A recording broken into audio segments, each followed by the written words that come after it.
अपि तज्ज्योति तामसं परम् उच्यते। ज्ञाननेयं ज्ञानं ज्ञेयं ज्ञानगम्यं हृदि सर्वस्य विस्थितं। हृदि सर्वस्य विस्थितं।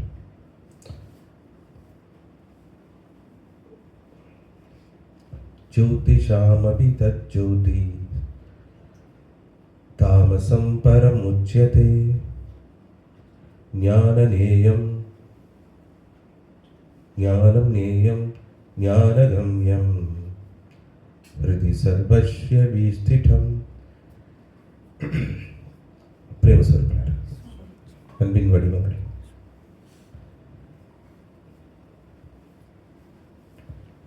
ஸ்ரீமத் பகவத்கீதா அத்தியாயம் 13 ஸ்லோகம் 18. க்ஷேத்திர க்ஷேத்ரஜ்ஞ விபாக யோகம். களம் மற்றும் களத்தை அறிந்தவரை வேறுபடுத்துவதன் மூலம் யோகம்.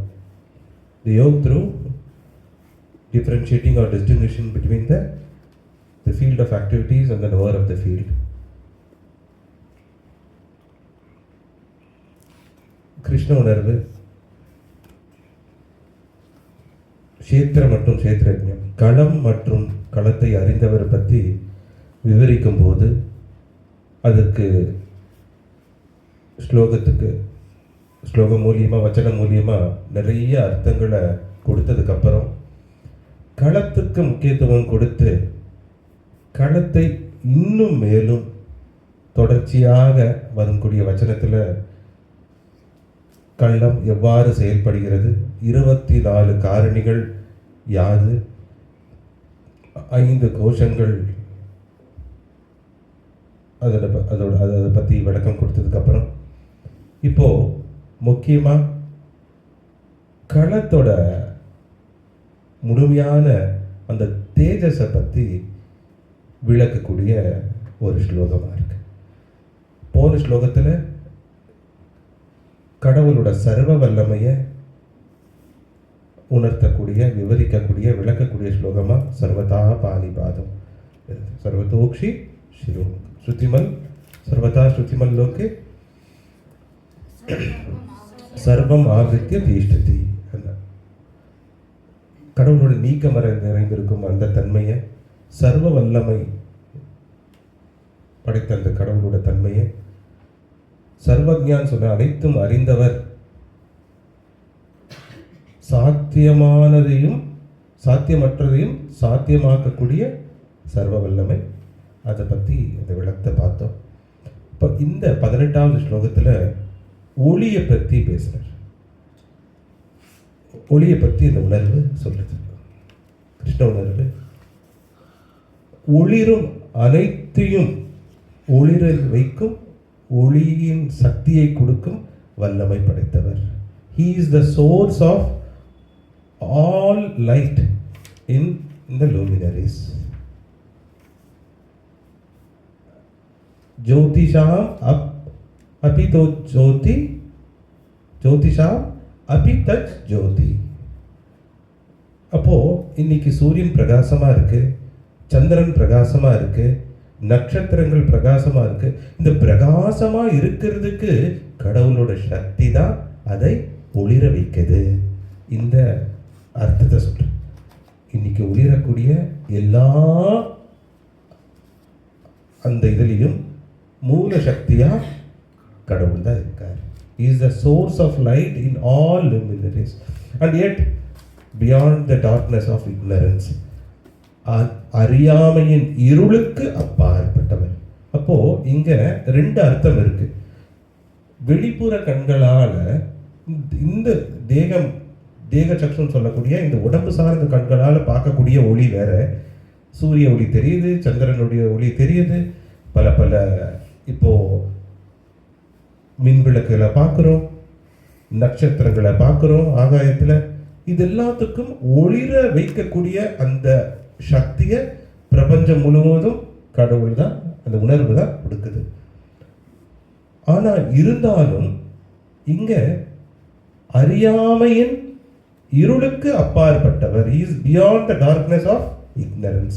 அப்படின்னா அறியாமைன்னும் போதே இதோட உள்ளர்த்தம், இந்த ஸ்லோகத்தோட உள்ளர்த்தம் என்னன்னா, ஞான ஒளியால நீங்க பிரகாசிப்பீங்க, அதுக்கும் அந்த உணர்வே காரணம். அறியாமையின் இருளுக்கு அப்பாற்பட்டவர்னா is beyond the darkness of ignorance. எந்த இருளும் அவரை வசைப்படுத்துவதில்லை. அறியாமையின் இருளுக்கு அப்பாற்பட்டவர். தாமசம் பரம் உச்சியதே. அப்போ இருள் எவ்வளவோ இருந்தாலும் அந்த ஞான ஒளி, அந்த தேஜஸ், அந்த பிரகாசம் அதுவே போதும். இதை தான் அந்த முதல் வரி உணர்த்தது. எனக்கு சரியாக ஞாபகம் இருக்கு, இந்த ஸ்லோகத்தை போன தீபாவளிக்கு நான் சொன்னேன். ஏன்னா தீபாவளின்னும் போதே நிறைய பேருக்கு புத்தாடை உடுத்தணும், நல்ல பட்டாசு வெடிக்கணும், இனிப்பு வகைகளை ஒவ்வொருத்தருக்கும் பரிமாறணும், நல்ல சாப்பாடு, சில நேரத்தில் மாமிசம், இப்போ மதுவும் சேர்ந்துருச்சு. இந்த கலாச்சாரத்தோடு கொண்டாடணும்னு நினைக்கிறாங்க. தீபாவளிங்கிற என்னென்ன வரிசையாக இருக்கக்கூடிய அகல் விளக்கு, அந்த பரஞ்சோதி ஜீவஜோதியோட ஐக்கியமாகக்கூடிய அந்த தத்துவத்தை தான், அந்த தாத்பரியத்தை தான் தீபாவளி உணர்த்துது. இதை நினச்சிக்கிறேன். அதனால தான் உண்மையான தீபாவளிங்கிறது என்ன, உள்ள இருக்கிற பரஞ்சோதி. அதை தான் சொல்கிறேன். பரஞ்சோதியால தான், அந்த அகண்ட ஜோதி அணையா விளக்கால தான் இன்னைக்கு எல்லாமே பிரகாசமா இருக்கு. ஒவ்வொரு ஜீவஜோதியும் பிரகாசமா இருக்கு, ஜீவனோடு இருக்குன்னா அதுதான் காரணம். ஜோதிஷாம் அப்பி தத் ஜோதி தாமசம் பரம் உச்சியத்தை. அந்த பரமான அது அறியாமையின் இருளைக்கு அப்பாற்பட்டவர். அனைத்து ஒளிரும் ஒளிகளுக்கும் சக்தியை வழங்குபவர். அதே சமயத்தில் அறியாமை என்ற இருளுக்கு அப்பாற்பட்டவர். அடுத்த வரியில அற்புதமா வருது என்னன்னா, ஞானம் நேயம் ஞான கம்யம். அவரே அறிவு, அறிவு அவரிடமிருந்தே வெளிப்பட்டது, அறிவின் பொருளும் அவரே, அறிவின் குறிக்கோளும் அவரே. குறிக்கோள் எதுக்கு? இந்த ஞானம் எதுக்கு? கடவுளை அடைகிறதுக்காக. இந்த அறிவு, இந்த ஞானமே அந்த பொருள். இப்போ ஒவ்வொரு ஸ்லோகத்தை சொல்லிட்டு இந்த பொருளை சொல்றேன்ல, அர்த்தத்தை சொல்றோம்ல, அதுவும் அவரே, ஞானமும் அவரே, ஞானத்தின் அறிவின் பொருள், அறிவும் அவரே, அறிவின் பொருளும் அவரே, அறிவின் குறிக்கோளும் அவரே. ஞானம் நேயம் ஞான கம்யம். இது மூணுக்கும் ரொம்ப அர்த்தம், ரொம்ப முக்கியமான ஒரு வரி இது. ஞானம் நேயம் ஞான கம்யம் அப்படின்னும் போது அறிவு, அறிவின் பொருள், அறிவின் குறிக்கோள். The knowledge, the object of the knowledge and the goal of the knowledge. இப்போ விராஷினி கேஎஸ்ஆர் ஸ்கூல்ல படிச்சுட்டு இருக்கா. எதுக்கு இந்த நாலேஜ், எதுக்கு இந்த உலக ரீதியான படிப்பு அப்படின்னா சொல்லலாம், நான் டாக்டர் ஆகிறேன், இன்ஜினியர் ஆகிறேன். எம்ஃபில் படிப்பு எதுக்கு? ஃபிலாசபி. பிஹெச்டி படிப்பு எதுக்கு? டாக்டரேட்டுக்கு. அந்த குறிக்கோள் என்ன? நான் இதுவாக ஆகணும், உலக ரீதியான கல்வி. இங்கே அறிவும் கடவுளே, அறிவின் பொருளும் கடவுளே, அறிவின் நோக்கமும் குறிக்கோளும் கடவுளை அடைவதுதான். நான் சொல்றது தெய்வீக அறிவு, உலக ரீதியான அறிவு இல்லை, தெய்வீக அறிவு. ஹிருதி சர்வஸ்ய வீஸ்திடம். ஹிருதி சர்வஸ்ய வீஸ்திடம். தீஷ்டத்தின்னு போன ஒரு வச்சனத்தில் அது பார்த்தோம். வீஸ்திடம் அப்படின்னா he dwells within the hearts of all living beings. அனைத்து உயிரினங்களின் இதயத்திலும் வாழ்கிறார்.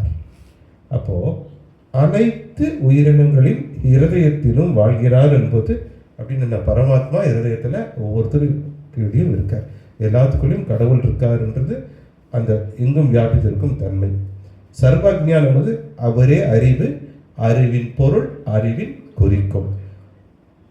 ஜோதிஷாம் தஜபி ஜோதினும் போது ஒளிரும் அனைத்துக்கும் ஒளியை வழங்குபவர், ஒளிர வைப்பதும் அவரே. ஒளிரும் அனைத்துக்கும் ஒளிர வைப்பது அவரே. இப்போ நீங்கள் சொல்லலாம், இந்த மின் விளக்கு இருக்கு, இது எதனால இந்த மின் விளக்கு பிரகாசமாக இருக்கு? பவர் ஆகும், கரண்ட் ஆகும். இப்போ அங்கே ஒரு டியூப்லைட், இங்கே ஒரு மின் விளக்கு, இந்த ஒலிபெருக்கி, இந்த மைக்கெல்லாம் இருக்கு, ஆனால் கரண்ட் ஒன்று தான். அந்த மாதிரி சூரியனாகட்டும், சந்திரனாகட்டும், நட்சத்திரமாகட்டும், இந்த உலக ரீதியான செயற்கை விளக்காகட்டும், எல்லாத்தையும் இயக்கி அதை ஒளிர வைக்கக்கூடிய சக்தி அந்த சக்தி தான். அதே சமயத்தில் அறியாமையின் இருளுக்கு அப்பாற்பட்டவர். He is beyond the darkness of ignorance. He is the source of all light in luminaries, in all luminaries. He is beyond the darkness of ignorance. He is the knowledge, the object of the knowledge, and the goal of the knowledge. He dwells within the hearts of all living beings. ஒளிரும் அனைத்தையும் ஒளிர வைப்பவர், அறியாமையின் இருளுக்கு அப்பாற்பட்டவர், அறிவு, அறிவின் பொருள், அறிவின் குறிக்கோளும் அவரே. அனைத்து உயிரினங்களின் ஹிருதயத்தில், இதயத்தில் வாழ்கிறார், குடியிருக்கிறார், வாழ்கிறார். இதுதான் அதோட அர்த்தம். ரொம்ப முக்கியமான ஸ்லோகம். ஒவ்வொரு தீபாவளியிலையும் இது இந்த ஸ்லோகத்தை தான் சொல்லணும்.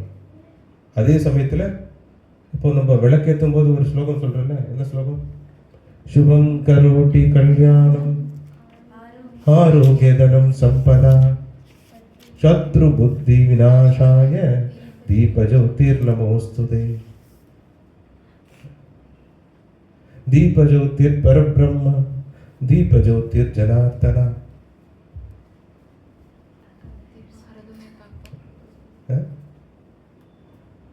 தீபஜோதிர் நமோஸ்துதே.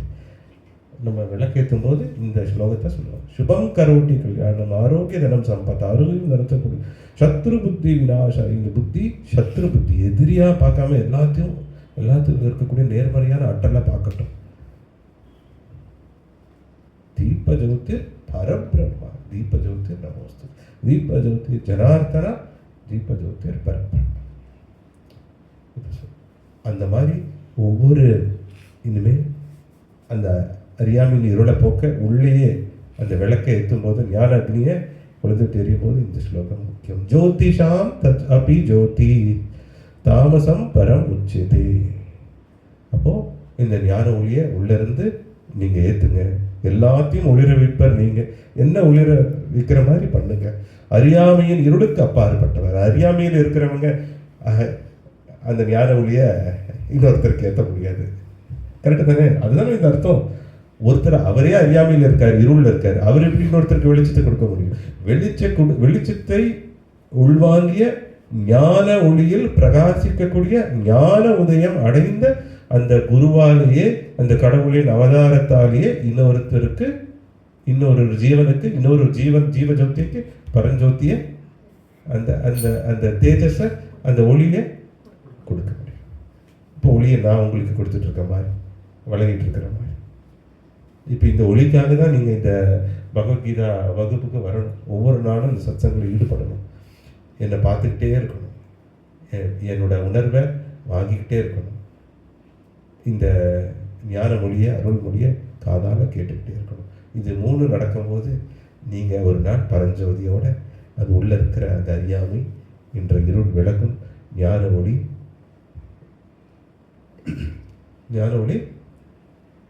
ஒளிரும். ஞான ஒளி ஒளிரும். அறிவு, அறிவின் பொருள், அறிவின் நோக்கம் உங்களுக்கு புரியும். இதுவே நீங்கள் உங்கள் இதயத்தில் குடியிருக்கும் எனக்கு கோயில் கட்டுவதற்கு சமம். பெரிய கோயில் இது இதய கோயில் தான். இதய கோயில் தான் பெரிய கோயில். இதயத்தில் தான் பரமாத்மா நிரந்தரமாக குடியிருக்கிறார், வாழ்கிறார். இதை விளக்கக்கூடிய ஒரு அற்புதமான ஒரு ஸ்லோகம் தான் 13:18. ஜோதிஷாம் அபி தத் ஜோதி ஜோதிஷாம் அபி தத் ஜோதி தாமசம் பரம் உச்சதே தாமசம் பரம் உச்சதே.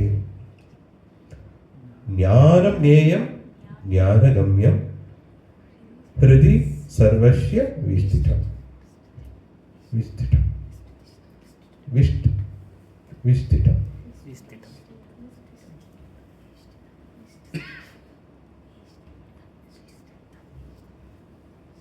விஷ்டிடம் விஷ்டிடம் விஷ்டிடம் ட்வெல்ஸ் உறைந்திருக்கிறார் இதயத்தில், அதுதான் விஷ்டிடம். ரொம்ப சந்தோஷம்.